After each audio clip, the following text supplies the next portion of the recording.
Hey guys, and welcome to Should You Buy It, where all we do is talk a little bit about the game and tell you whether or not we think it's worth the cost.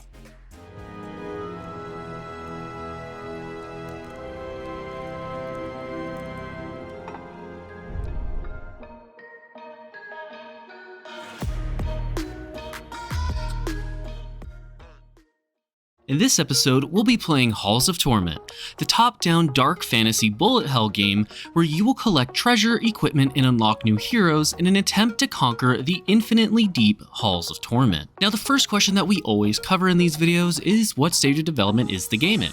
And in this case, in Halls of Torment, it is currently available in early access as well as on PC for $5, so not too pricey. Now, if you guys want to save money on games, you should check out Humble Bundle in the description below. Humble Bundle will not only help to give you a discount on games sometimes, but will also help charity and support this channel.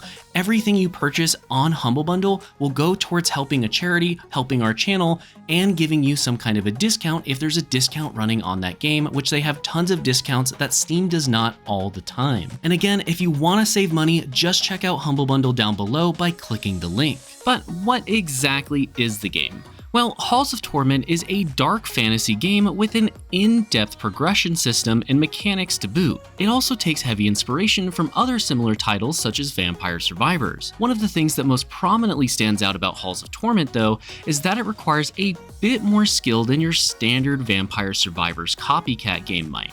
Now, the way the game creates a need for skill is by simply adding an aiming system into the game for your main ability and an importance on that main ability. The way this works is by simply making it so that your primary attack is aimed with your mouse, while your movement is done with the WASD keys or WASD keys on your keyboard.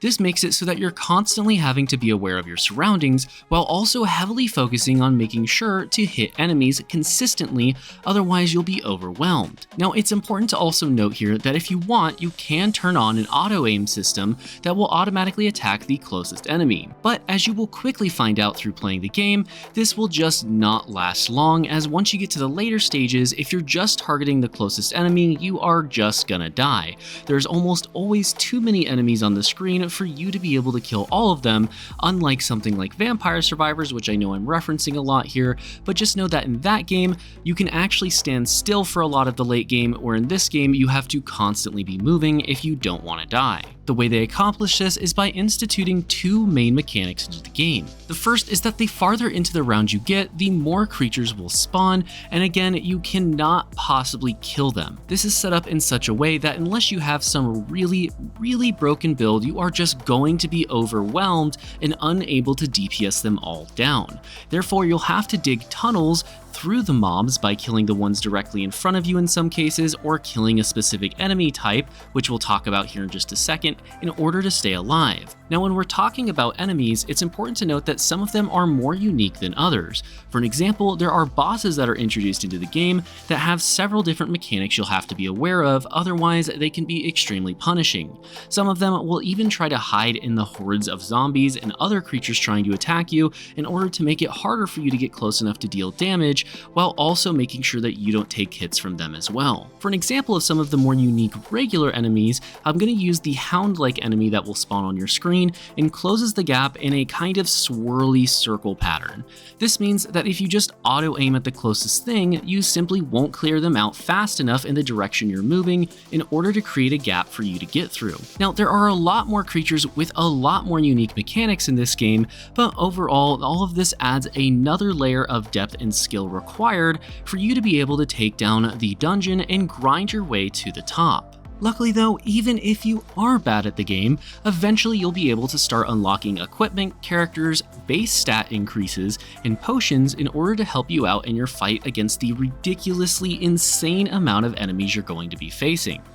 As far as your equipment goes, this is something that you'll unlock very early on in your playthrough that gives you the ability to take items from bosses out of the dungeon and then use them in your following runs for a stat or a specific ability boost. The characters, however, are something that will just be unlocked more and more as you continue to play the game. Some of them are unlocked through a variety of specific tasks, while other ones are simply unlocked by going through the actual dungeon, finding them in a cage, and then freeing them, or finding them somewhere hidden throughout the map, and then helping them escape out into the world. Now, each of these heroes that you free or unlock through your gameplay plays pretty differently from one another. This is because the game has that focus on your main ability, and each of them have a drastically different one that plays a different way and caters to a little bit of a different playstyle. Now, as far as your base stats go, you'll simply need to gather gold through achievement completions or quests, and simply surviving as long as possible in your runs in order to purchase upgrades in a shop that is available between rounds,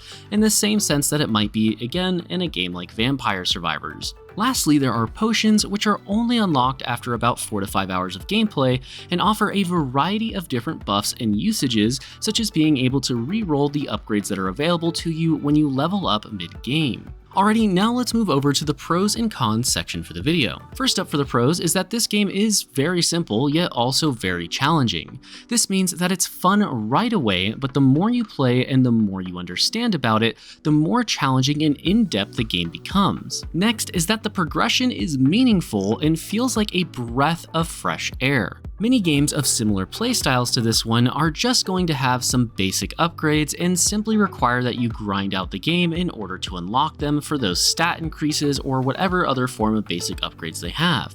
But by introducing the reroll system, character unlock system, achievement system, potions, and equipment into the mix, it feels like there's just a lot for you to progress towards, and all of it has meaning and it impacts to your gameplay. After that is just the uniqueness that comes with their mobs and boss fights. Something we are constantly seeing once again in this style of game are bosses that are very, very basic in their mechanics, and many times will just walk towards you and try to hit you like any other mob.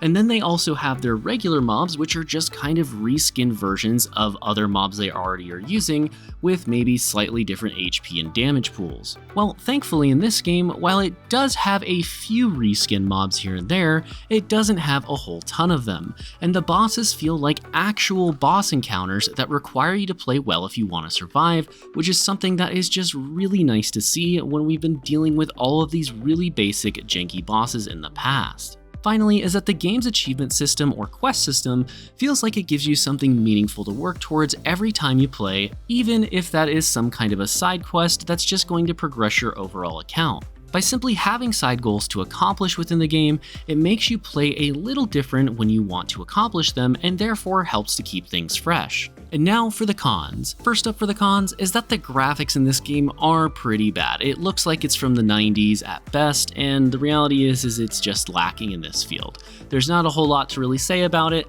but hey, it's made by one guy, so personally I think it's forgivable. Next is that you can metagame pretty hard once you get towards the end game. If you get a really good build, which I'm not going to show you because I don't want to spoil it, just know that it can basically stomp the entire game for you. So I would encourage you to just not look up any builds or any guides for this game and enjoy it for yourself, as that is going to give you the best experience possible. So now it's time for the rating for the game, and when we rate games, we want to get 1 hour of enjoyment out of every $1 that the game costs. So for this game in particular, in Halls of Torment, we would want to get 5 hours of enjoyment out of the $5 cost of the game. And after playing this game, we give it 9 out of 10 potatoes. Halls of Torment was an incredibly fun game for me, and considering I love Vampire Survivors, that's really no surprise. This game also has an insane amount of content available to the players for such a low price tag. And then when you start to remember that this game is still in early access and the developer still plans to add more content to it, even though it has well over 20 or more hours of content currently available, that is something that is just not seen in this day and age. Then when you take into consideration the fact that this game is only $5 and it offers a demo for you to play if you're still unsure about spending that amount of money, I feel that it's safe to say that this game is definitely worth the cost. Thank you all so much just for watching this video. Make sure to like and subscribe if you want to see more content like this. We do also have a TikTok, so feel free to go check that out. We put all sorts of different content out there. We're covering different types of games, but I do want to give a quick shout out to our Platinum and Above channel members, which currently include Caustic FPV, Jonathan S, Gerald89, Jim Phillips, and AZ Blackbird. With all that being said, I'm Game Advisor, and I'll see you in the next one.